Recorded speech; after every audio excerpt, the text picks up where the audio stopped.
Eu quero falar desse Daronco, gente. Mais uma vez, e não foi só ele, o VAR também, tá? Mais uma vez o Daronco tomando decisões para prejudicar o São Paulo.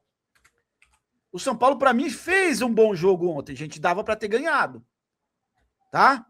Faltou um pouco de ambição para o nosso time depois do empate. Faltou ambição para ganhar o jogo. É isso que a gente reclama desses caras. Os caras se acomodaram com o empate. Mas eu vou falar uma coisa para vocês. Se o Daronco faz o serviço dele, que era expulsar o jogador, o zagueiro do Santos, o São Paulo ficaria em vantagem numérica. Primeiro tempo e segundo tempo. Certamente ganharia o jogo. E detalhe, hein, Jova, o chute que o Rafael espalmou para frente foi do cara que era para ter sido expulso no primeiro tempo. Exatamente, no qual culminou o gol do Santos no final do primeiro tempo. Então vocês estão vendo aí como o Daronco prejudicou o São Paulo. Cara, mas eu vou ser o vosso. Eu não achei que era para expulsar. Ah, mas era, o último homem. Então, esse cara, do último homem eu achei. O do Zé Gabriel, o do Zé Rafael também. Lá, eu... Não, então, interpretativo. O que eu ouvi os pessoal, os especialistas, não vários, falarem que não existe isso de último homem. Não existe. É o perigo real de gol. Então, mas aí você tem que marcar o perigo real de gol. Isso de último homem não existe. Então, não tinha perigo real de gol. A bola estava muito longe dele, estava indo para a lateral. Mas ele saiu na frente do zagueiro, Barão. Então, certamente ele chegaria na cara do Então, mas aí o que é? É um lance, como não é perigo real de gol, como ele estava no campo de defesa do São Paulo, é um lance interpretativo. E contra o São Paulo, sempre vão interpretar contra. Sabe que é engraçado, interpretativo. Porque você pode falar, era a chance clara de gols, que nem você falou, ele ia sair na cara do gol. Eu posso achar, não, a bola tá vindo para lateral. Então é interpretativo. Só que aí a interpretação contra o São Paulo, com o São Paulo, sempre vai ser contra. Se fosse o Pedro, não era. Se fosse o Pedro, o cara era expulso. Entendeu? É engraçado que sempre muda, né? A regra quando é o São Paulo sempre muda. Até esses dias teve lance aí que era o último homem, sempre falaram, último homem. Agora não existe mais último homem. Pô, mas se você sai cara a cara com o goleiro, cara, independente se você tá a 5 metros ou 100 metros, tá você o goleiro. É um lance de perigo de gol, pô. É uma chance clara de gol, aliás. Né? Eu acho que é interpretativo. Agora, o Zé Rafael não tem o que discutir, velho. Não, o Zé Rafael ontem era para ter tomado 2 vermelhos, não era nenhum. Eu já acho o contrário. Eu acho que esse lance do Caleri era para expulsão do Adonis Frias, se não me engano. Adonis, né? Para mim, o Caleri ia chegar...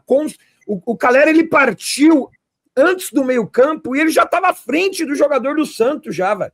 E o cara parou a jogada. Então, quer dizer, o Caleri ia chegar inteiro, mano. Inteiro e sem nenhum defensor para encher o saco dele para tentar pegar a bola. Exatamente. Aí, para mim, é para expulsão. Não vejo como ser interpretativo esse lance. É o último lance, até porque o Barolo, quando ele falou, tem até uma certa razão referente ao perigo de gol, mas o perigo de gol você pode ter no meio campo, você pode ter na entrada da área. Se acontece uma falta perto da área, é perigo de gol ou não? Pode ter 2, 3 jogadores na frente, o juiz não vai expulsar, porque aí vão falar o quê? Mas não era o último homem. Então, mas você entende o perigo, como é interpretativo? Porque o perigo de gol pode ser o cara tá dentro da área, driblando o goleiro derruba ele. E você pode interpretar perigo de gol do cara no meio do campo, saindo na cara do goleiro, entendeu? É interpretativo. Exato. Já o lance do Zé Rafael, eu achei esse lance sim interpretativo. Eu acho que se ele sobe a perna, como a gente já viu em muitos lances, com a perna esticada e desce com a perna esticada, não tem ideia, velho. É vermelho na hora. Aquilo foi vermelho, Drex. Ele subiu no peito do jogador. O jeito que ele subiu com a perna dobrada, eu tive a impressão, posso estar errado também, tá? Ninguém é perfeito. Eu consegui interpretar dessa maneira, que ele tá tirando a perna, que ele não queria atingir o Enzo Dias. Então, mas atingiu, né, Drex? Atingiu pela proximidade que ele estava ali. Não tem essa de querer ou não querer, acertou. Ali não tinha como ele tirar a perna do lugar, entendeu? É só o lance que eu estou interpretando dessa maneira. Eu acho que um cartão amarelo foi ok, tá? Agora o do Caleri não tem como, velho. Do Caleri era uma visão diferente do Rafael, mano. eu vi que ele levantou o pé, ele continua indo com a perna levantada, mano. Ele só abaixa na hora que pega. Porque Ele só abaixa na hora que ele pega no peito, eu exatamente. tava reparando na hora que o pé dele subiu e eu vi que continuou indo, tipo, foi até pegar, mano. E depois que ele deu uma recolhida, ele até fiz merda, né? Ele mesmo percebeu, entendeu? Essa reação do Zé Rafael é a mesma coisa. Putz, errei. Ele toma vermelho, ele nem reclama. Vai ter certeza. Ele não reclama. Exatamente. Exatamente. Ele não reclama. Ele não ia reclama reclamar. mesmo. Ele já tinha se conformado que a casa ia cair para ele e levar o vermelho.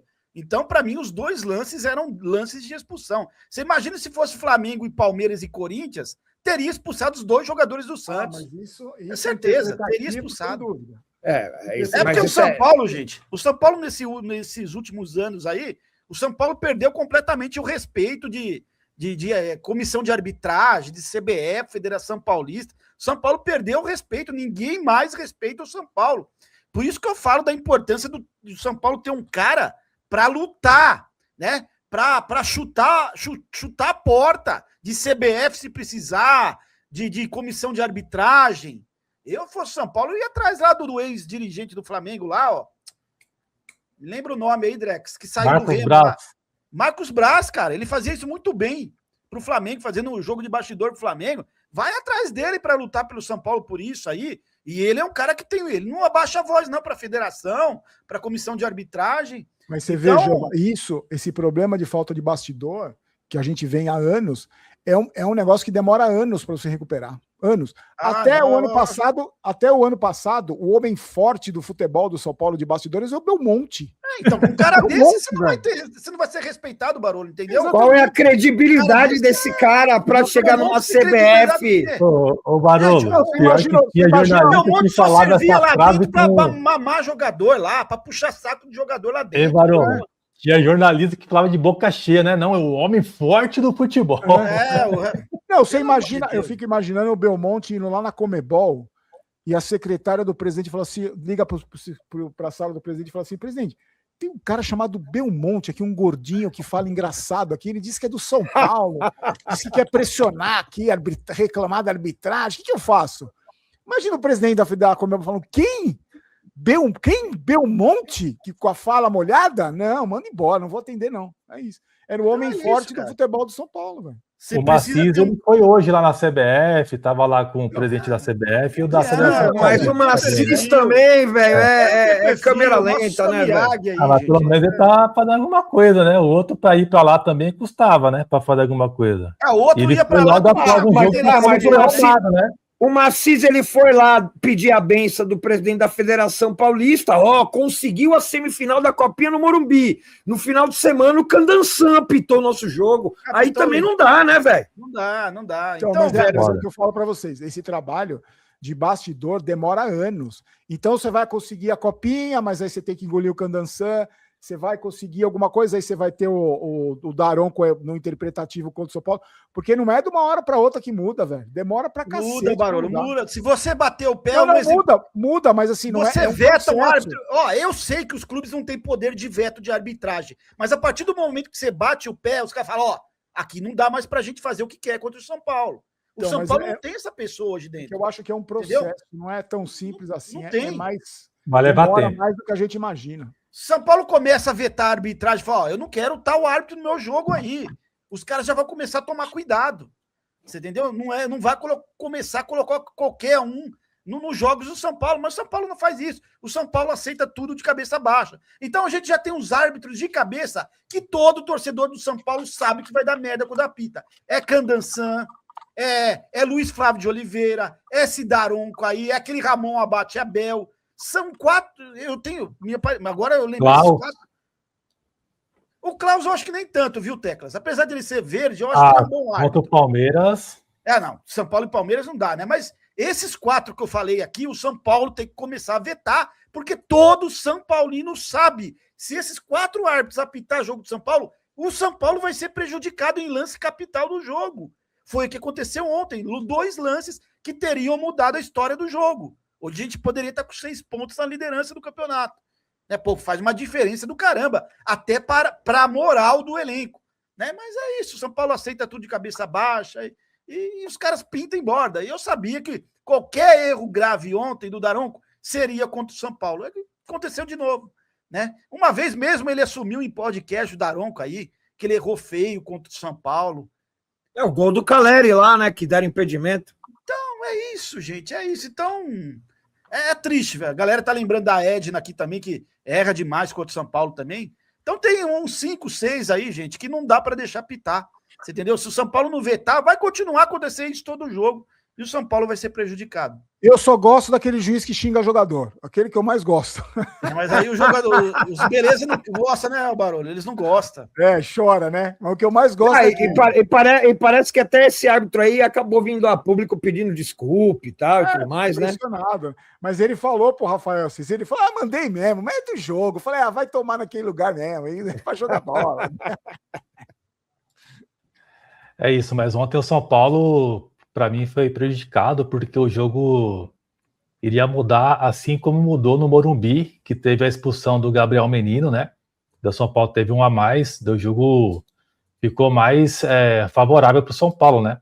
E ontem o Daronco, para mim, ele foi caseiro, ele foi até covarde também, na minha visão, mano. Covarde. Em jogos do São Paulo, assim, jogos que ele apita na casa do adversário, ele só tem tamanho, cara. Ele é muito frouxo, mano. Muito frouxo. Muito frouxo. Eu não gosto de ver ele apitando jogos do São Paulo, porque além disso tudo, né, desse jeito mole dele de ser, é um cara que picota jogo, quer conversar toda hora, cara. É cansativo ver um jogo do São Paulo com o Daronco apitando.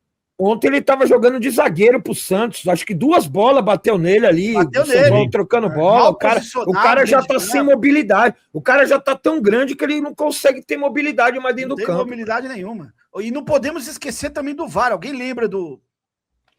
Quem era o VAR?